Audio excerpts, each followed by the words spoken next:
Je me suis rendu compte qu'il y avait beaucoup plus important que Snap, que tout le reste, la sécurité de mon fils, la sécurité de ma famille, voilà. Et ça n'a pas de prix.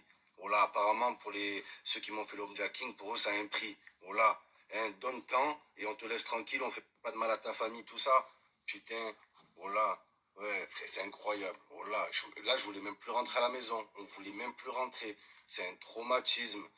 Eh, c'est traumatisant, c'est choquant. Je sais qu'il y a d'autres influenceurs qui ont vécu des trucs comme ça. Je sais pas comment ils font pour snapper le soir même. Voilà, je sais comment vous faites. Comment vous, wesh, voilà, présentez-moi votre psy, voilà. Moi, ça fait faire 5 jours, je m'en suis toujours pas remis. J'en suis toujours pas remis, frère. Je parle même pas de ma femme, frère, qui a su garder son sang-froid et tout. Mais c'est incroyable. Je vous en dirai plus, les gars. Par rapport au snap supprimé. C'était pas de la jalousie, ils voulaient quelque chose en échange, les gars. Voilà. Voilà, je suis scotché, je suis encore sous le choc, les gars. Voilà. Non, vaut mieux en rire. Voilà, vaut mieux en rire qu'en pleurer. Je vais tout vous raconter, les gars. Voilà. Rien de faire comme si tout allait bien. Clairement, ça va pas. Aujourd'hui, ça va pas, les gars. J'ai perdu le sens de l'humour. Voilà. Vous savez que je vous parle jamais de ma vie privée. Jamais. Quand j'ai des soucis, je les garde pour moi. Jamais je viens en story, je pleure. Les gars, il s'est passé ça dans ma famille. Jamais, les gars. Mais là, je suis obligé. Je suis obligé. Je peux pas faire semblant. Je peux pas faire comme si rien ne s'était passé. Ça serait une double victoire pour ceux qui m'ont fait ça. À moi et ma famille. Voilà, les gars. Ça a touché à la chose la sacrée pour moi, la plus sacrée, les gars. Je vous dis direct, les gars, il n'y a pas eu de blessés, il n'y a pas eu de dommages physiques. Et voilà que, vous regardez, dernièrement, ça arrivait à Bernard Tapie et sa femme, eux, ils ont été fracassés, nanani. Ça n'est pas arrivé jusqu'à là, les gars. Voilà. Et vraiment, je remercie Dieu qu'on n'en soit pas arrivé là. Mais je vous jure, c'est traumatisant. Je vais tout vous raconter, je vais tout vous expliquer. Les gens proches de moi, mes meilleurs amis, les gens de la famille, certains de ma famille qui ont vu que j'avais plus mon snap dès dimanche, ils n'ont pas compris, je répondais pas au téléphone, nanani et tout. Frère, même eux, je leur ai pas dit directement. Même à ma famille, les gars. La vie de ma mère, je voulais pas leur dire. J'ai dit, Momo, garde ça pour toi. Oh là, mais non, en fait. C'est garder pour soi, c'est me mettre encore plus en danger.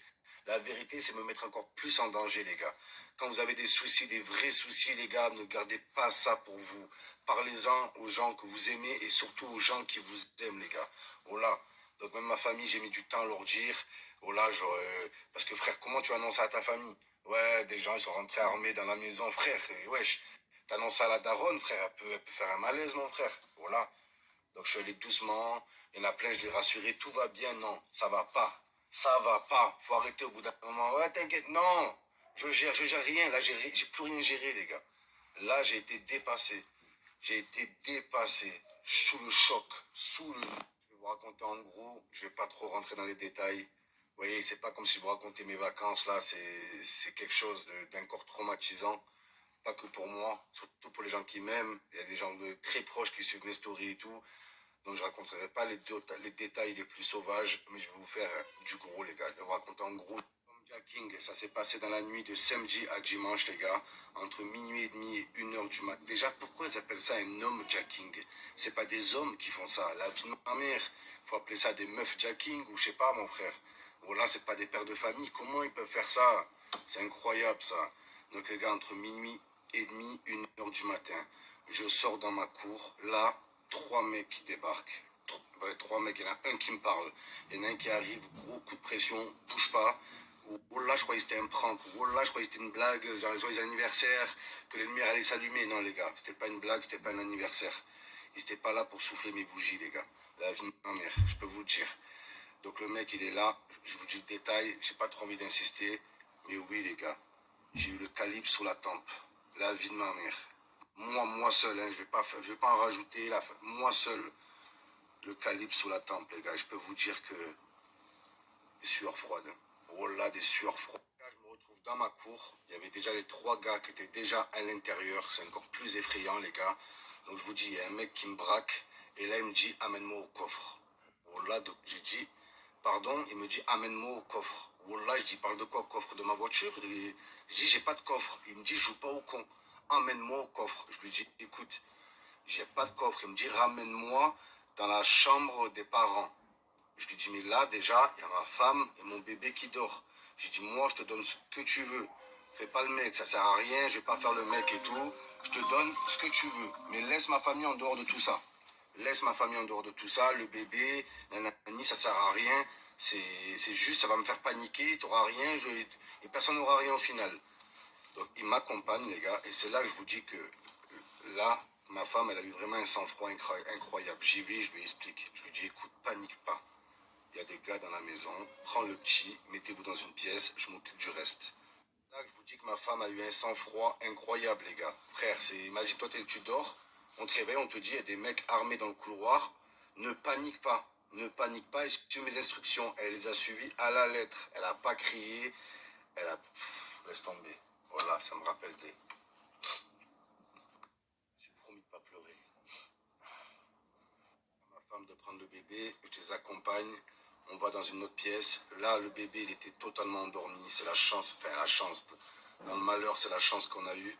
C'est que le bébé, il a assisté à rien. Au pire, je l'aurais dit, c'est des invités, c'est tonton. Regarde tonton. Oh là, j'aurais fait quelque chose, les gars. C'est sûr, frère. Mais en aucun cas, j'aurais paniqué dans mon gosse. C'est impossible. Donc là, ils me ramènent là où ils me disent. Donc apparemment, c'est des gens qui étaient renseignés parce qu'ils savaient très bien pourquoi ils venaient et où ils savaient où aller. D'accord? Mais en fait, ils croyaient savoir où aller. Il me dit, là, dans le dressing, il y a un coffre. Et en fait, les gars, là où je suis sûr que c'est ou quelqu'un que je connais, ou une équipe qui est venue travailler à la maison, les gars. Parce qu'en fait, dans mon dressing, il y a une partie, il y a un tiroir avec une plaque en fer au-dessus. Il y a une plaque en fer sur le tiroir. Mais en fait, c'est un casier en métal. Voilà, et la personne qui a balancé apparemment le plan, qui a dit à ces gens de venir chez moi, était persuadée que c'était un coffre. Mais c'était pas un coffre, il y a des papiers dedans, il n'y a rien. Les gars, j'ai pas de coffre. Ils m'amènent dans la chambre des parents, genre, là où il y a le dressing, et là, ils foutent comme par hasard à cet endroit-là. Là où il y a le tiroir avec la plaque de fer. Ils soulèvent et ils voient qu'il n'y a rien, il n'y a que deux, trois papiers dedans, que c'est pas un coffre, il n'y a pas de code, il n'y a pas de clé, rien du tout. Donc ils me disent, ils sont où les bijoux? Je lui dis, mais quel bijoux? J'ai dit, j'ai jamais porté de bijoux de ma vie, j'en ai aucun. J'ai mes bijoux de famille, d'accord, c'est déjà très bien, frère. Je n'aurais pas dit ça, hein, mais en gros, j'ai dit, j'ai aucun bijou, zéro. Frère, à part ma femme, ok, là, non, je rigole. J'avais pas la tête à faire le lover, hein, mais vraiment. Donc, pas de bijoux, nanani et tout. Là, il commence à serrer un peu, il commence à s'énerver et tout. Te fous pas de notre gueule, nanani. Frère, t'es blindé, que tu t'embêtes pour deux, trois bijoux. J'ai dit, mais j'ai jamais acheté de bijoux à cause de ça. Je savais qu'acheter des montres ou des bijoux, c'est une invitation à se faire braquer. Jamais je ferai cette connerie, j'en ai pas. Là, il me dit, donne-moi tout ton cash. Cash. Il voit qu'il n'y a pas de bijoux, il n'y a pas de coffre, il comprend qu'il s'est un peu trompé et tout. Il me dit, écoute, donne-moi tout ton cash. Tout le cash que tu as dans ta maison, tu me le donnes. Je lui dis, mais j'en ai pas. Quand j'ai du cash sur moi, c'est ce que je retire. Je retire à la banque et ça me fait du cash. Je suis pas un dealer. Je suis pas un trafiquant de drogue. J'ai pas des liasses de billets à la maison. C'est un fantasme, ça. Voilà, c'est du n'importe quoi. Je lui dis, je suis pas un trafiquant de drogue. Il m'a dit quoi? C'est là que j'ai compris.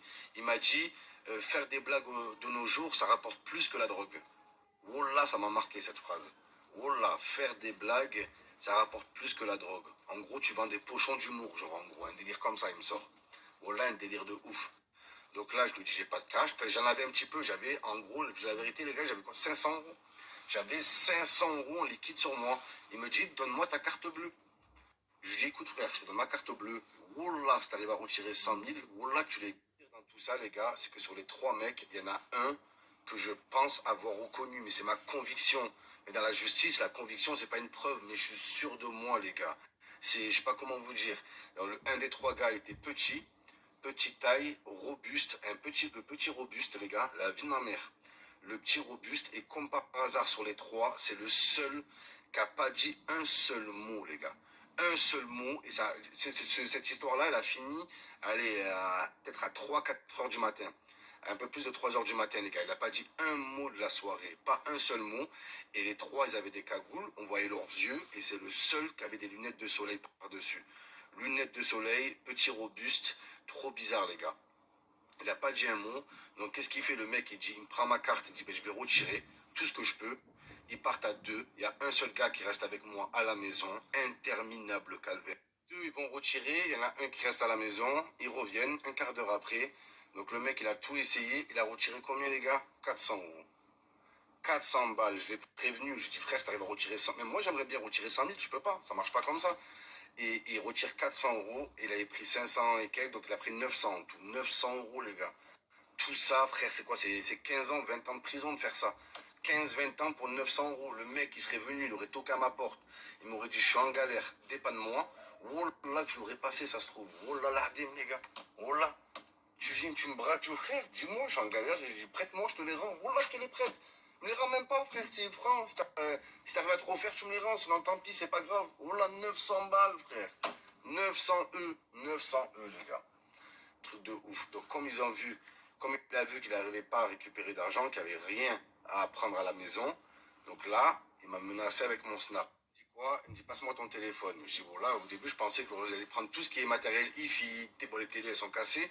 Je pensais qu'il allait prendre tous mes téléphones, ordi portable, MacBook, non, non, il me dit que ton téléphone. Il me dit ton snap.